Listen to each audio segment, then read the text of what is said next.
Devano menelepon Tama kembali, dan setelah menjelaskan situasinya, dia berkata dengan nada meminta maaf.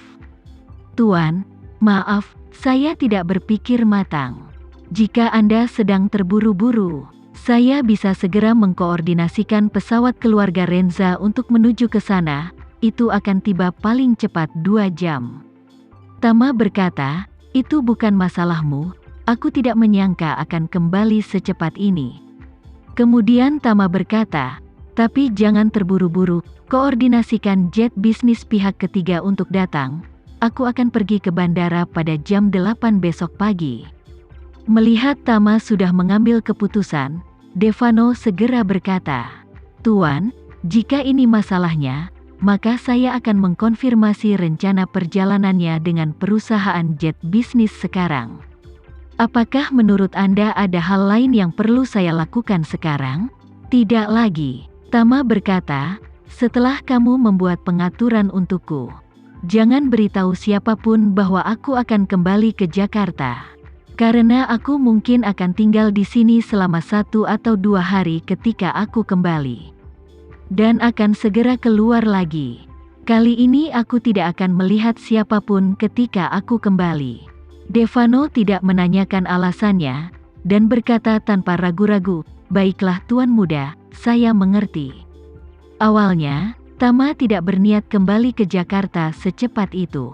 Dia awalnya berpikir bahwa dia akan membiarkan Victoria pergi ke 100 pegunungan terlebih dahulu. Dan dia akan tinggal bersama Isyana di kota ini selama 2 hari lagi.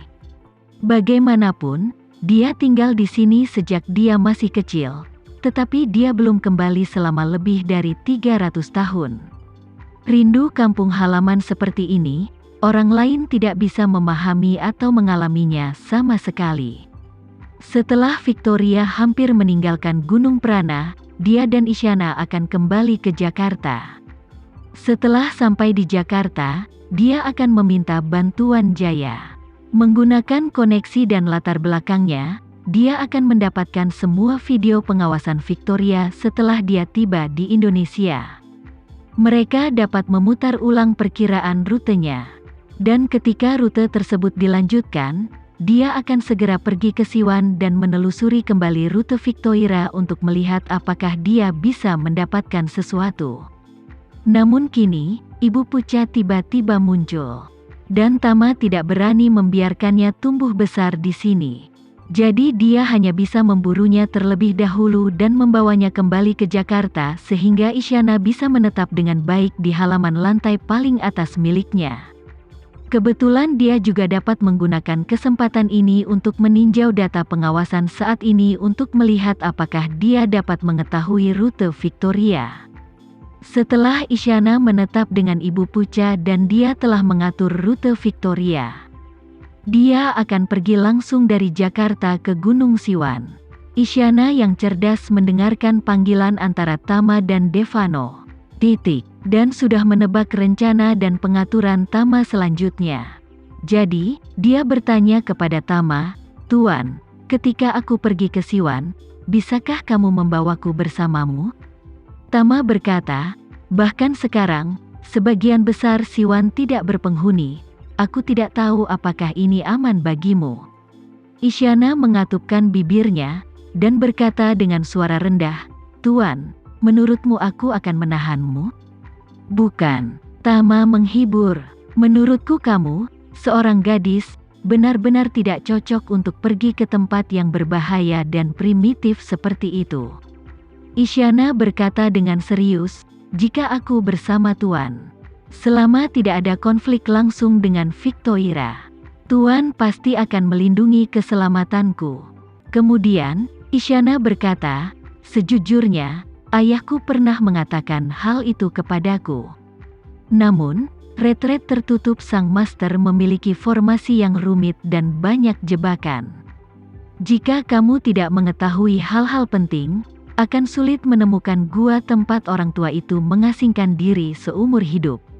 Meskipun Tuan Muda sangat berbakat, hal-hal seperti formasi selalu berubah. Aku mungkin juga bisa membantu Tuan jika aku ada di sana. Tama secara alami memahami kebenaran ini. Membawa Isyana bersamanya sama dengan membawa wadah pemikir super. Dia tidak hanya pintar tetapi juga berpengetahuan luas. Dia mungkin tidak bisa melihat misteri banyak hal, tapi Isyana mungkin bisa melihatnya sekilas. Namun, Isyana tidak memiliki kekuatan untuk menahan seekor ayam, dan dia adalah wanita lemah yang usia biologisnya selalu berada di usia 17 tahun. Kedalaman Siwan sebanding dengan hutan purba. Dia takut dia harus banyak menderita ketika mengikutinya. Melihat keraguan-raguan Tama, Isyana berkata terus terang, "Tuan, aku sudah bilang sebelumnya bahwa Adi pernah menyebutkan bahwa orang tuamu mungkin telah menemukan rahasia umur panjang. Aku merasa ayahku pernah berlatih dengan master di Siwan. Orang tuamu pernah menjelajahi misteri yang ditinggalkan oleh master di Siwan. Jadi aku, sepertimu, bernasib sama dengan Siwan. Aku ingin mengambil kesempatan ini untuk mengambil tablet spiritual ayahku dan kembali ke Siwan. Jika aku dapat menemukan tempat dia berlatih dengan Tuan saat itu akan dianggap sebagai pemenuhan keinginannya." Permintaan Isyana tidak memberi alasan pada Tama untuk menolak. Siwan tentu saja sulit dan berbahaya bagi wanita lemah seperti Isyana.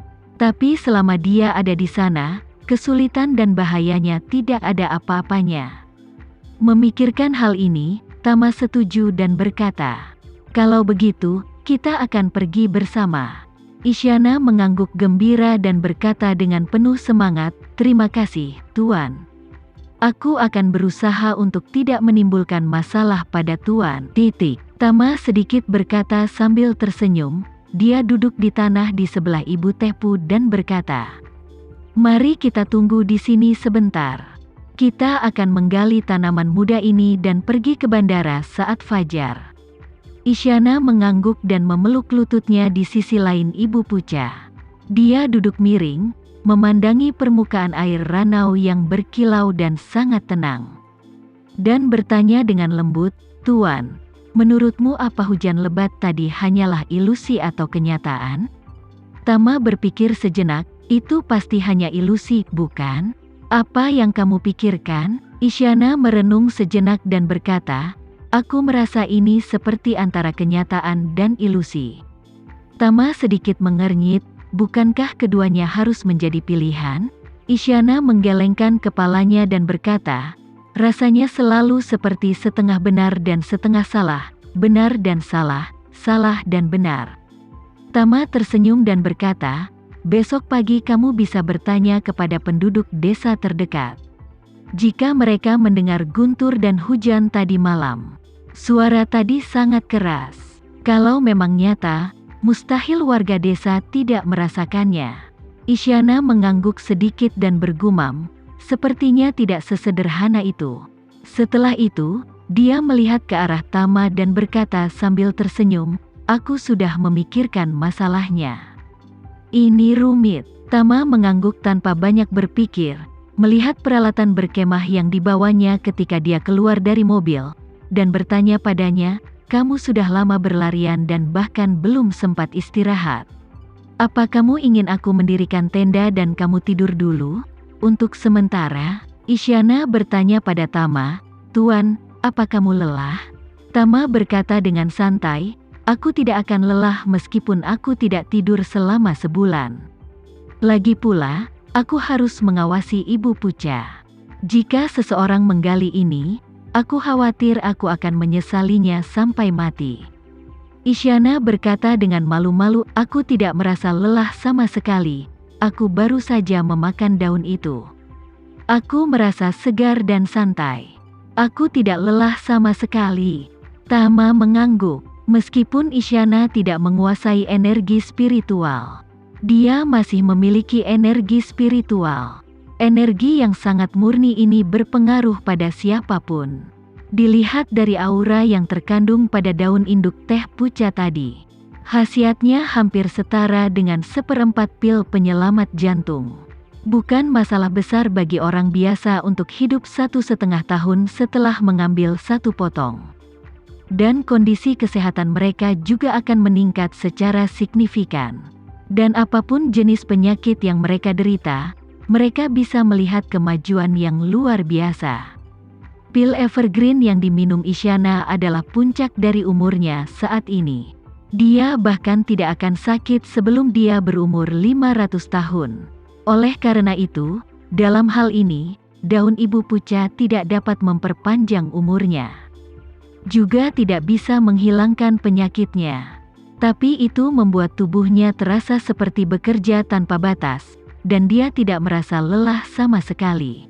Sekian dulu ya video kali ini, kita lanjutkan lagi videonya di lain waktu. Oh iya, bagaimana menurut kalian? Semoga bisa sedikit menghibur kalian semua. Untuk teman-teman yang baru nonton, jangan lupa subscribe ya, hehehe. Dan kalau teman-teman ada yang ingin gabung langganan, bisa langsung gabung saja untuk dapat fitur yang menarik dan sedikit membantu Mimin. Terima kasih banyak sudah menonton, sampai jumpa lagi, bye.